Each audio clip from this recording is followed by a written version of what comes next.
The bar is literally in hell. I'm about to go on a date with this guy. And he goes, hey, I can order you an Uber to my house. The way that shell shocks me, in all the years I've been single, I think one other man has offered to get me an Uber. Someone offering you an Uber in this economy, great move. If you're in your late 20s, early 30s, and you're still single, listen up. This is the piece of advice that I share with all of my friends who are single. I'm 33, so a lot of my friends are in our 30s, and if they're single, they feel like, what's wrong with me? I'm behind. Why can't I find someone? My clock is ticking, etc., etc. And I always look at them and I shake my head and I say, I think you're forgetting who you are. You could go date any guy, but you're not the girl who's just gonna go date any guy. You have standards, you have dreams, you have visions that you want for your life. You bring so much to the table that you can't just go be with anyone that you just pluck off the street. And I think a lot of my friends look at themselves and like blame themselves when in reality, they just need a guy that's gonna match them. And that's rare. It's rare on both sides. Like my friends are rare girls and the guys that they need are also rare guys. They can't just go be with anybody. And I know there's no such thing as perfect, but I also look at them and say, would you rather have someone right now just because it's working into like the age you're supposed to be doing things? Or would you rather just keep living your life, having fun doing you, and when the perfect person comes along for you, then you have them? And most of them say the latter because that is what you want. So you're most likely a rare girl who deserves someone so special and you are so special, and that is why you're still single. So stop blaming yourself. Just keep doing you, and the right guy who really deserves you at the perfect time, who is right for you, who's right for your life, is going to come along. Don't get caught up in the age and the timeline. You're just ruining that for yourself and wasting, honestly, a lot of energy focused on it. This generation is definitely unrealistic as fuck. Everybody wants them a nigga that can take care of the bills, that can buy them Chanel bags, that can buy them the latest damn car. But when you flip the damn mirror and you look at yourself, what do y'all be having going on? What can y'all bring to the table at least? Okay, cool. Everybody want them a nigga to provide. I know I do. But some of y'all don't even have a driver's license to y'all name. Some of y'all don't even have a high school diploma to y'all name. Some of y'all don't even have a brain in y'all heads. Y'all don't know how to cook. Y'all don't even know how to properly wipe y'all butt. So I know y'all don't know how to properly wipe up y'all house. Y'all just ready to take. What can y'all give? I'm not saying if he pay the rent this month, you got to pay the rent next month. No, but what I'm saying is if he's paying your rent, at least feed the man. If he's willing to buy you these large purchases, at least let the man come home to a clean house. Every once in a while, at least buy the man a pair of shoes. If he could pay $300 plus on your wig, plus $100 something on your install, at least you could do is give him a little $50 haircut, something. I never understood that. I'm proud to say my man paid the rent every single month. Sometimes he paid the electric bill. Sometimes I'll pay if I'm feeling generous. It never like exceeds $200. I never mind paying the Wi-Fi bill. The Wi-Fi only $30. But I watch the way like he really busts his ass. So I never mind making sure it's food on the table. Breakfast, lunch, dinner. Even if you want a good snack. My hair be expensive. I never mind walking into the store, getting him like a little $90 outfit. Like I never mind doing it. It's a difference between wanting a provider and y'all just being straight up fucking leeches. I saw that video of that lady complaining about her husband not really doing anything for Mother's Day. Not to put my parents' business out there, but growing up, I have lived with a man once, a partner once. 0 out of 10 recommend. See, men have came up with this new standard, like we want 50-50, right? We want a 50-50 partner. However, you cannot be with a woman and be in a 50-50 relationship as a man. It is impossible. Perfect example, my ex, I made him pay all the bills, all of them, and then I paid for everything else. I thought that was going to be as 50-50 as I could get it. Absolutely not. I bought everything for our animal that he wanted. I bought all the food, all the maintenance in the house, all the furniture. I paid for all the trips, everything, you guys. Every month I kept a folder and it was way more than all the bills combined. All of them. Every month. So already the standard I had set to try to get it equal wasn't equal, and that wasn't even it. Not only did I pay for all of those things, I did everything else in the relationship. I cooked. I cleaned. I planned the trips. I planned family gatherings. I worked multiple jobs. I kept my jobs. I bent over backwards anytime he wanted. and at the end was so burnt out and a lunatic. Like, and at the end, he walked out like, yeah, that was lit. Like, all I had to do was pay rent, which I pay either way. Like, what? Not to even mention the emotional part. I went to therapy. He didn't. He had all this emotional trauma. I didn't. He was insecure, crazy, a lunatic. So all that mental stuff went on to me. On top of all of this, my family was the family we could rely on. So any weight that needed to be held in the relationship that I couldn't hold just didn't support mine. His friends, non-existent, all of them like racist, didn't even care for black women. My friends supported the toxic relationship and supported black kings. Like, no, I will never do that again though. Like, there is no physical way, emotional way that a man can be 50-50 with a woman. So women's standards should be a lot higher, especially financially. Another dating tip, if you ask for something and he takes it out with ease, that means that's been minimum in his bracket of income. So push the button. Further the request. Ask for bigger and better things. Let's see. Like, push till he's like, hold on now. Hold on. Because if it's easy for him to cough out, that means to him that's nothing. So keep asking. Get bigger. Next time, a little couple thousands more. Try.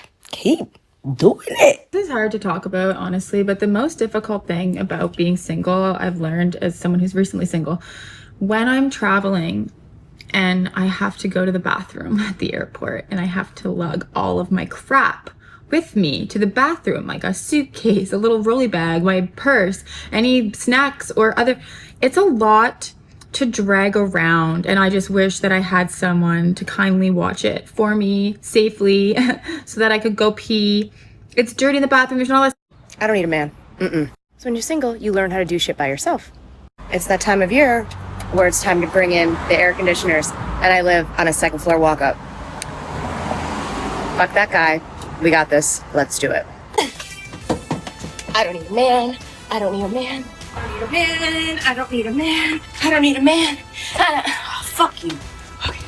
I don't need a man. I don't need a man. I don't need a man. I don't need a man. I don't need a man. I don't need a man. I don't need a man. I don't need a man. I don't need a man. I don't need a man. I don't need a man. I got this. I got this. Light work. Light work.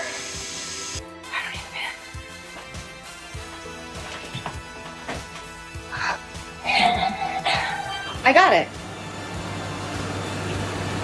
Of course I do. Of course I got it. And in case my single girlies needed a reminder, you fucking got this too.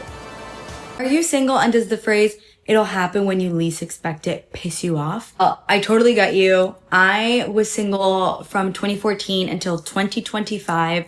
I'm about to turn 29 and I just got into a relationship a few months ago. My first adult relationship. And here's what I have to say about that very annoying phrase. Number one, it's annoying because it's always coming from a girl with a boyfriend. And listen, I understand I have a boyfriend right now, but the difference is the girl who's usually saying it has never been on Hinge, doesn't know what the trenches are like, and she's talking to you from a soapbox. I'm talking to you as someone who has made it out of the trenches, okay? 10 years of being single. 10 years worth of advice, 10 years worth of experience, and a lot of hope to give you. So I got a DM from a girl yesterday asking me, like, people keep saying the classic phrases to me. I've been single for so long and I don't know how to have hope anymore. And I totally get it. It's okay to feel frustrated. It's okay to be annoyed. It's okay to feel impatient. Those feelings are normal and are going to be part of your life. Difference is, don't make them main characters of the play. You can have them as side characters. They can have scenes where they take over a little bit, but the main characters should be trust, faith, and excitement. All right. Those are your three main characters. They have to be what you invest the most amount of your time on.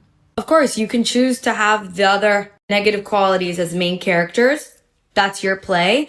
I personally, one way I would recommend enjoy being single, it's by not focusing on the negative. Once again, I'm not saying be overly positive and pretend they're not there. No, they're characters in the play. They're just not main characters. And there's a lot of things that people in relationships get wrong about the advice that they give the single girlies, all right? It happens when you least expect it is true to a certain extent, all right? I think it'll happen when your guard is down. Girl commented, okay, but the issue is I'm always expecting it. And that was my issue too. I was expecting it when I got into the tube. I would look around and be like, any hot guys who want to be my boyfriend? And I did meet guys on the tube, by the way. I would go to the grocery store looking decent. I'm not saying looking cute, but like if I met a cute guy, I wouldn't have been like embarrassed, you know? Not that you should be embarrassed about what you look like. My boyfriend sees me without my eyebrows on all the time and thinks I'm gorgeous. So anyways, I would go everywhere hoping to find a boyfriend or being ready to maybe meet him and bump into him at any different place. But the day that I met him was a day I was too tired. I was too tired to put energy into wanting him because it gets frustrating when you go out and you look so cute and you're like, oh my God, I really hope I meet my future boyfriend tonight. And then you go home alone and like literally with no prospects and didn't talk to anyone. It gets frustrating and it gets exhausting.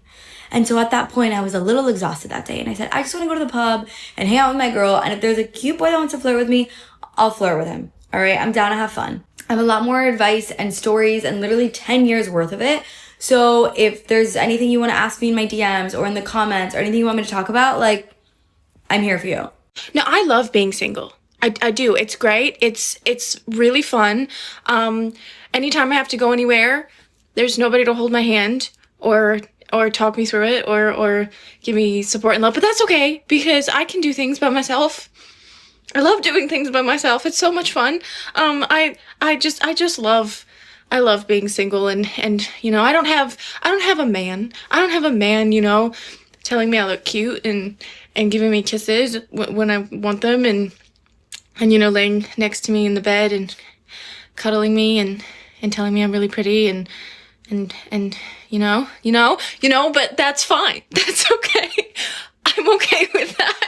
Some girl DM'd me today asking me how I was doing so well being single and not wanting to like go on dating apps or date men. And I gave her a genuine response, but I also just came to the biggest memory from last February where I went on Amazon and I ordered pink sheets. Okay, pink sheets. I was at the time dating a man. And I was like, that said man was out of the house at the time. The pink sheets came in the mail. I put the pink sheets on. I came home, or he came home, and he said to me, were we not going to have a conversation about these pink sheets? Mind you, it's my house, my apartment, my bed. And he asked me if we needed to have a conversation about pink sheets. So like when I think about dating a man, granted, I know that the next man I date will be a healthy man, healthy relationship. But I think about that and I'm like, why, again, would I put myself through anything that could possibly have that outcome? I don't know. But the authentic advice was that you'll literally only be single for so long. Eventually, you will find a person that is going to be your forever person. And when that time comes, you will no longer get to experience what being single is like anymore. You'll forever have a partner, and I'm sure you'll be extremely happy that you have that person with you for the rest of your life. But in the time being, since single is fleeting, I'm going to enjoy every aspect of it and not rush to be with any man that's going to ask me why I got pink sheets on my bed. It's 2025. I don't know when as a society we're going to collectively agree that the dating apps are a problem. Like a genuine fucking problem that have infiltrated society and disrupted human behavior and preying on human psychology. Because a lot of problems that we're facing in society today, the declining birth rate, dating apps, the high divorce rate, dating apps, the high cheating rate, dating apps, the chronic isolation that's occurring, dating apps, even male loneliness, fucking dating apps. Because I'm sorry, you can't learn how to swim by watching videos on how to swim. You have to get out there and fucking swim. Okay? And these dating apps are preying on this function of like, are you sure you want what's behind this door when you can have what's behind this door? I'm pretty sure that was like a human that was psychology 101. Like, I'm gonna be so honest with you. And they're just like preying on that as an app. And they're gamifying a very natural human function of how men and women and humans and literally everyone relate to each other and get their needs met with one another. It is the basic foundation of all of society being operated and running off of. And it's a core intimacy. It's core understanding how I work with somebody else. And it's completely just being wiped out of society. And we still are just going along with it, still swiping, still giving them our attention, still giving them our money, when it's like they're causing the problems.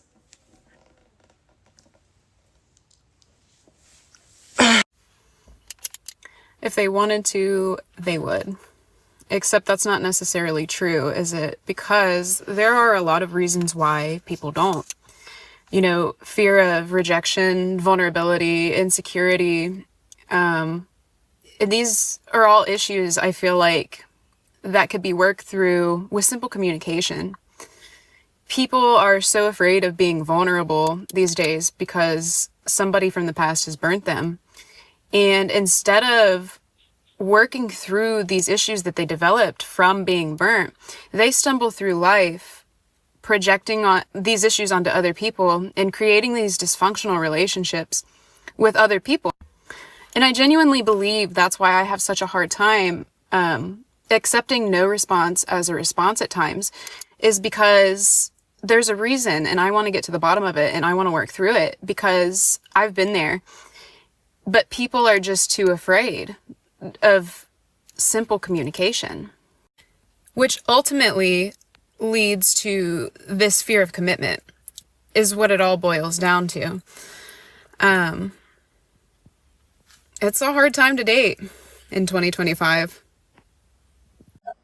You know why nobody's relationship gets past the talking phase nowadays? Because everybody's trying to get to know each other by text message. Nobody wants to pick up the phone, talk, and have a conversation. How the hell are we going to get to know each other by text? Am I supposed to text you my whole life story? Like, am I supposed to, like, how are we going to get to know each other? I send you a text and then I don't hear from you for 24 to 48 hours, and that's how we get to know each other. Of course, the situationship is going to fall apart. Of course, we going to grow distant. We ain't even got close. Like, why does nobody, what's wrong with talking on the phone? Like, I really, and another thing, why do I have to pretend like I don't like you in order for you to like me? Why do I have to play games? Soon as, if I have interest in you, why can't I show you that I like you without you backing up and running in the opposite direction? I just don't get it. Why is everybody doing that? What is up with these freaking games? The other day, a man looked me in the face and said, Aubrey, why are there so many single women like you in their 30s who complain about how awful it is to date, how bad the modern day dating pool is? Because I'm a man, I'm single in my 30s, I have no kids, and I have so many options out here. You guys just have to, pick better men. And then he said something along the lines of relationships being a walk in the park or something like that. And I'm over here like, what park are you walking through? Because I'm trekking through Jurassic Park with a machete. I'm glad that you're strolling through Central Park enjoying the scenery, but women are out here fighting for our lives. Hey, in theory, I agree with you. Women should pick better men. But you want to know what that would require? That would require men to, be better. But I'm so glad that you're having a great time dating. I fear it's because you are in fact delusional, but hey, go off, King. Why I do not date in 2025? What the I just got home. Coming in and asking me to go out with him. Please go to dinner with me. Please go to dinner with me. So finally today I was like, okay, where do you want to go? And he names this place. So I'm like, okay, bet, but I have to go all the way home and I've got to come back. So now I drove an hour and 10 minutes back to meet him. We sat down, everything's chill. He picks a very expensive restaurant. I'm unimpressed. I've been there before. It's all right. Like, it's 2025. So she's like, how do I split the check? And he's like, yeah, you can just split it. Did I hear you right? What the fuck did you? I know you fucking lying. Like, I know you're fucking lying. What? Never in all my years has that shit happened. Never. Now, my daddy didn't raise no fool. My daddy said, don't never sit down to eat unless you can pay your bill times 2. Okay? Don't ever. So it's not that I had the money. It's that I've never had somebody do that shit to me. So I sat there for a minute, like, kind of like, are you being for real? Like, did this motherfucker really say split the check? Like, I said, you know what? I'm good. I'm gonna go. And he's like, oh, why? Is everything okay? No, sir, everything is not fucking okay. Are you okay? Are you okay? That's the question. Because you just tried the shit out of me, bro. Like, I can't believe you said split the check. Nah, I'm good. I'm out. I'm leaving. I just got up and left. No. Oh my God. No, I'm done. I'm so done. I'm so done. Never again. I do not want husband yet, but I do not want boyfriend that will not be husband. Because what is the point of boyfriend if not husband? But I do want date because date fun. But I don't want date and slip slop because slip slop and date equals evil man. And I do not want evil man because equals crazy me. So what to do? What to do? I don't know who needs to hear this, but sis, if you want a man, you have to go outside. I'm speaking to myself too. He's not gonna find you in your room watching Netflix and scrolling TikTok. Get off of TikTok right now and go outside. You can go to a coffee shop. You could go to the gym. You could take yourself out to dinner. Just get outside.